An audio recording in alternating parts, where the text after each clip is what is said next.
Well, good day and welcome to the Thoughtful Funny Photographer.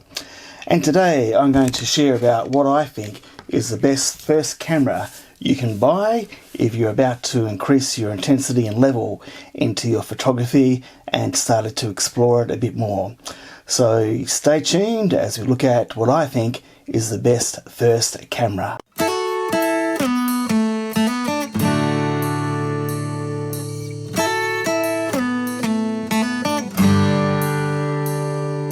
Hey, thanks for tuning in, and please make sure you subscribe to the channel if you want to see some regular videos, mostly about photography, but the occasional piece of humour and thoughtfulness as well.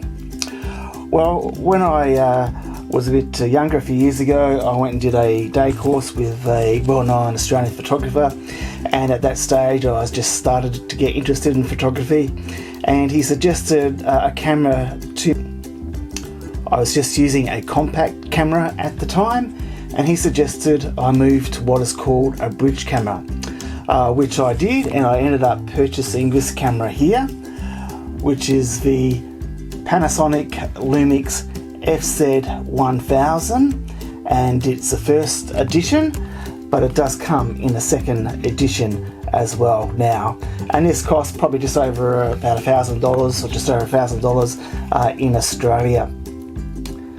And there are a number of reasons why I think this is a great first camera, because all over Australia there are people, and probably the world, that have bought a DSLR camera or interchangeable mirrorless camera. They thought it was a good idea, they got excited one day and they played with it, took some photos for the next couple of months, and then they got tired of photography and thought that it wasn't going to be their main hobby anyway, and it's just been sitting there collecting dust, and they wasted thousands, possibly wasted thousands and thousands of dollars.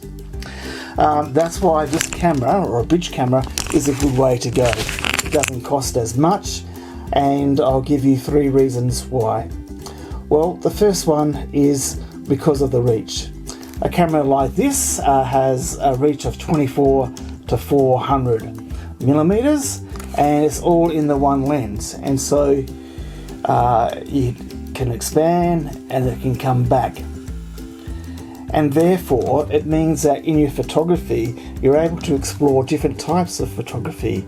You're able to explore portraits when you're a bit closer to the subject, flowers, or if you want to do a little bit of sports, it's got enough reach for a bit of sports without too much cropping. So wildlife photography, because you don't want to get too close to the lions and tigers or kangaroos, or the birds. So you can take photos of them without scaring them away.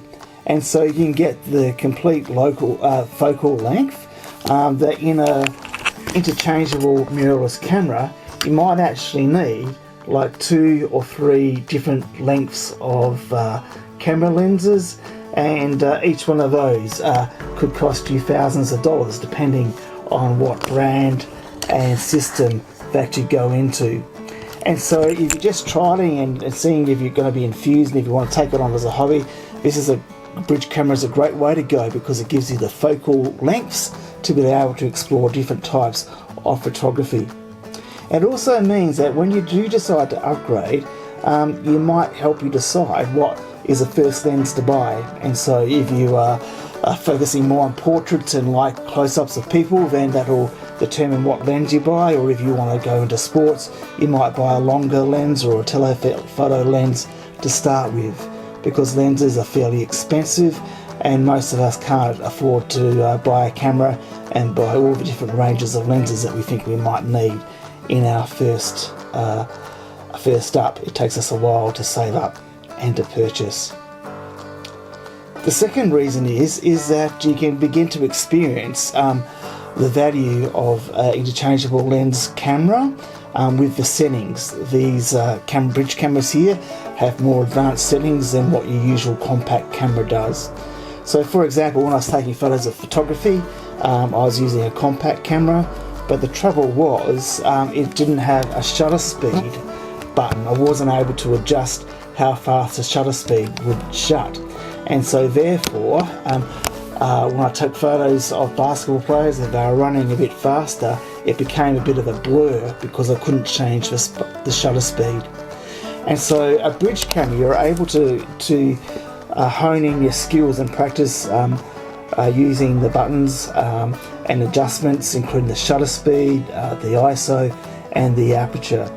And so it can give you a feeling of what it's like to change those things, because really if you're going to spend a few $1,000s on a camera that has these features and you don't want to use them, it really is a waste of money. And so this does have a good auto system as well, and so if you find yourself not wanting to learn the new system, the various adjustments that you can make, we can always fall back to the auto mode, but you still haven't wasted thousands and thousands of dollars. So that's why this is a good camera, because one, because of the focal lengths, and secondly, because it gives you an experience of being able to adjust the shutter speed, the ISO and the aperture without having to spend thousands and thousands of dollars. The third reason is that if you do upgrade, this camera is still valuable to you. So I went from a compact camera to a bridge camera, and now I've gone to an interchangeable mirrorless camera, the Lumix G9, which is a fantastic camera, but I also carry this one around with me all of the time. And so when I first got my G9 camera, I could only afford one lens on it to start with, and so that lens was a good one, but it was limited in what I could actually do until I bought a second lens that could increase my focal ranges. And so I had this one as a second camera with me a lot of the time as well. So when I volunteered to do some photos at a school ball, for example, I tried to use my Lumix G9 with the lens that I had on that, but at times there were times I needed a longer lens or a shorter lens, and this one had the focal length to be able to do that. And so that when you do actually buy your new camera, you have a second camera, which means you've got a backup. Even if you're an enthusiast, you still might, friends might ask you to do a 21st birthday party or an engagement party or possibly even a wedding. And there's nothing worse than going to a wedding and having one camera and either the battery might run flat or something might happen, and having a second decent camera like a bridge camera that will still give you excellent results is worth having. And so I've got the G9 now as my main camera, and this one always travels with me as a backup camera. And so that's why I think it's a good step to go from a compact camera to a bridge camera that doesn't cost too much money, so that you can begin to experience what it's like to use an interchangeable camera without having to buy one and all the different lenses associated. It reduces the cost for you. You get the full range of focal lengths, as it gives you the experience, and that if you want to go to the next level after a while, then you can jump up to the next camera that you want. You'll have an idea of the first lens that you want to buy and the type of photography that you want to get into. And it means that when you do upgrade, you have this great second camera to be able to fall back on as a backup as well. Now, just a warning as well, when you go out and if you do buy a bridge camera, just don't buy the longest length one or the longest focal range. You need to check it out, look at some of the reviews on YouTube and see what the camera is like, because some of them might look good, but the internals might not be great. And I'd like to recommend this camera here. It is a Lumix camera, and if you are interested in one, there'll be an affiliate link in the comments below. It's Panasonic, been making cameras for a fair while. It also has great video capacity. It fits in your hand quite well. It feels like a camera, not like a piece of electronical equipment.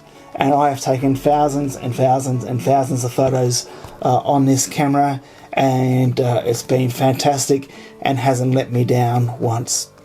So that's one option that you might like to explore.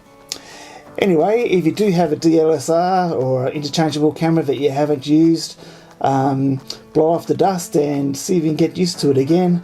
Or if not, maybe sell it to somebody, a family member who might be interested in photography, so it'll get some use. Anyway, thanks for watching, and please make sure you subscribe below, and I'll see you next time. Bye.